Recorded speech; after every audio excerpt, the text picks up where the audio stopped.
Dapat talaga magkaroon ng special session ang ating Senado ngayon. Okay? Lalo na po yung liderato under ni Presiding Officer, Senate President pro tempore na si Senador Sherwin Gatchalian. Alam niyo kung bakit? Marami ho talagang trabahong naipit sa Senado kasi mag-iisang buwan na yung kaguluhan sa Senado, yung drama series. Sa ilalim po nung nakaraang dating Senate President na si Cayetano. Talaga hong magulo, nasira, maraming naipit na trabaho. Kaya ating sinususugan at kailangan talaga, although ito'y naging panukala na rin po ng bagong majority, na hihiling sila sa ating Pangulo ang special session. Kasi ang Pangulong Marcos lang po, ang Presidente po, ang pwede hong mag-approve or magsabi ng special session. Ekstrang trabaho na araw, panahon na gawin ng mga senador at ng Kongreso para doon sa mga nabinbin na mga trabaho. Alam niyo, ang isa ho ditong kailangan huwag nilang palampasin at gawa ng paraan. Meron pong 5 mga kernel ng ating AFP, ng ating Philippine Military. Malapit na magretiro pero mapopromote na ho sila ng pagiging general for confirmation na lang na galing sa Senado, sa Commission on Appointment o sa plenary. Naipit po yan dahil sa gulo sa nakaraang liderato ni Cayetano. Hindi ho na-confirm sila. Ngayon, ang masakit nito, pag hindi ho sila na-confirm ng tuluyan o malabo yan, aabutin sila ng 1-year ban. Kasi ganun po Pag hindi ka nakalusot sa CA, hindi ka na-confirm, meron pong 1-year ban yan Di ba? Magre-retiro sa loob po ng 1 taon na papasok. Magre-retiro na sila. So, hindi sila na-promote. Hindi sila magiging general. Hanggang colonel na lang. Yun po yung masakit. At yun po yung dapat na isalba. At doon sa special session na in-request ng bagong majority ng Senado, hopefully papayagan na aproban ng Pangulong Marcos yan. Yan ang dapat nilang unahin. Kailangan ma-confirm yung 5 opisyal ng AFP para maging general sila. Para naman pag nagretiro sila, maganda yung retirement para dun sa kailang pamilya.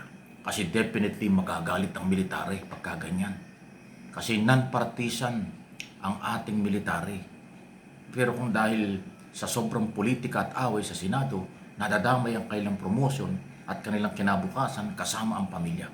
Alam mo naman, pag retirement, nakataya dyan ay kinabukasan ng pamilya.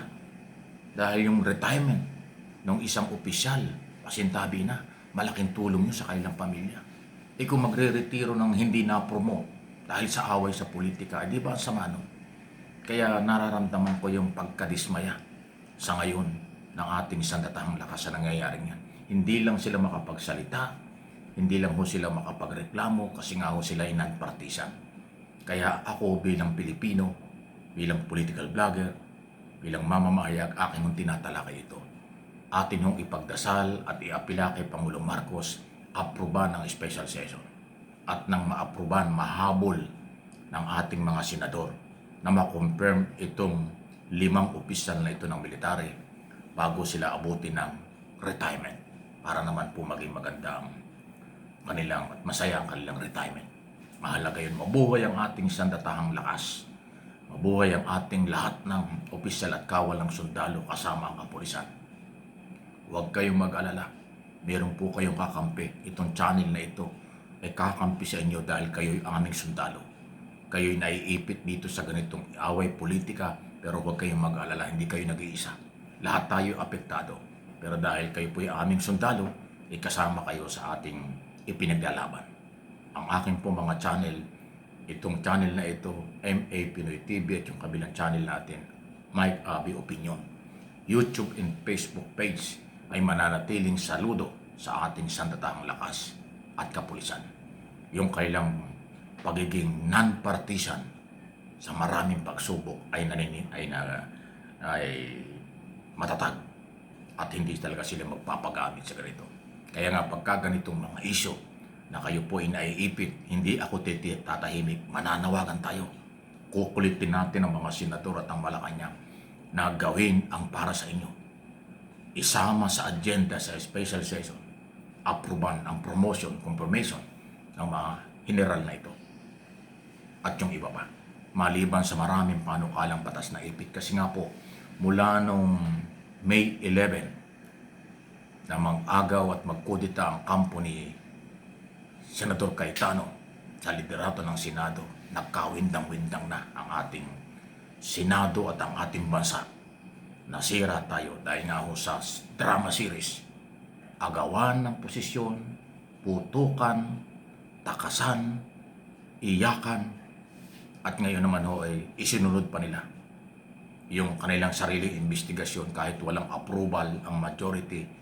Itinuturing na nga ngayon ng majority na bogus. Bogus daw, fake daw, illegal daw ang hearing ng minority. Pero kanilang pinanindigang sila'y tama. Wow! So tuloy po yung masalit-salimot. Pero public perception, mali si Cayetano. Hindi niya matanggap na siya ay hindi na Senate President. Hindi niya matanggap na sila ay hindi na majority, sila ay nasa minority na.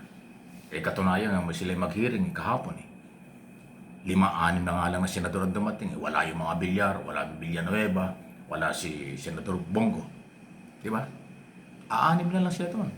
Hindi pa na kumpleto, bandang huli, halos 3 na lang. Natira doon si Cayetano na lang, si Amy Marcos, at saka si Barcoleta. Yung iba nag-aalisan na rin. Yan o yung mga nangyayari. Paano magiging majority yung 10? Tapos pagdating ng trabaho, ang kanilang ginawa, kahit na illegal sabi na, bogus daw sabi ng majority, naging 3 na lang. Di ba? Yun yung masamang epekto. Pero ako'y naniniwala po, ang special session ang magiging tugon para punuan ang nasayang na oras at panahon sa sobrang pamumulitika sa Senado ng kasalukuyan ngayong minority. Dahil sa kanila ko nang galing yan. Yan ay aking sariling observation at opinion. Kaya kayong mga sundalo, ang ating mga mamamayan, huwag kayong mawalan ng pag-asa. Meron pa rin. Hindi tayo pababayaan ng Panginoon. Alam ng Panginoon ang mga nangyayari sa ating bansa at ang ating pangailangan. Mananaig pa rin ang katotohanan, katarungan. Mananagot ang mga abusado sa ating lipunan. Okay? Please like and share, subscribe and follow. Kailangan lang po ay sana maayos na mga komento. Kanya-kanya tayo ng opinion at mga pananaw. Pero yung mga troll o anti-government, tayo dinadamay kahit wala tayo sa gobyerno, alam na natin kung anong sektor yan. Yung mga comment na personal, panlalait, pagmumura, at kung ano pang wala sa hulog, unprofessional na mga comment, hayaan na lang natin yan. Hanap buhay nila yan. Yung mga alam naman natin yung nakakaintindi at yung sarado ang kaisipan base sa kanilang mga comment. Pero niwala ko ang katotohanan at comment na makatotohanan, yan po ang papakinabangan at pupulutin ng mga nakikinig at mga nagbabasa. Please like and share.